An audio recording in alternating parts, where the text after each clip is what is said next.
In that time of you doing that, which a little bit more, it took me 30 minutes to roll it. But a 6 egg mix in 30 minutes. Now when other thing I want to explain is, when they go into boiling water, I leave them for about 2 minutes. But they will sometimes float to the surface. And that's, don't be thinking shit, they float. They're going to be floaters, and because they're not going to be. Once they've gone to float to the surface, you're pretty much done. But they're the ones that I've just done. That's the mix. These are pineapple. Just need air drying now. They'll be perfect then. Another thing is, do not knock them when they very first put them in. Let them harden, let them get a shell first, and then do that. But we'll come back to that in a minute. At the end, you're left with these bits. Now,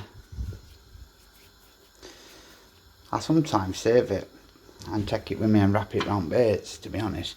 But if you were to be rolling by hand, say you want to roll it by hand, and you wanted to make barrels by hand, then it's just a matter of just doing what's new enough, a 12mm barrel, like that, what you've just seen it roll there. Drop it onto your table, the strokes that I told you, and then back.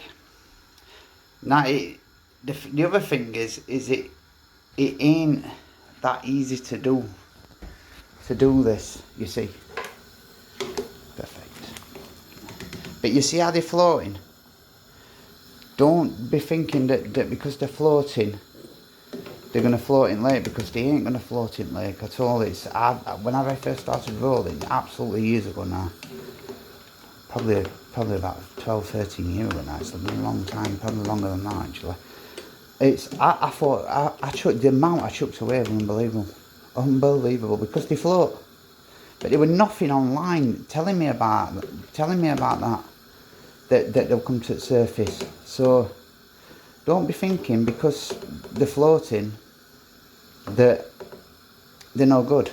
The other thing as well is, I would always, I went a little bit over there, but I would always advise that you boil for 2 minutes. Less, if you want a bait that's hard on the outside, soft on in, then I go with less than that even. So it all depends on how you want your baits. If you want them nice and soft in the middle, then I'd just go with a minute.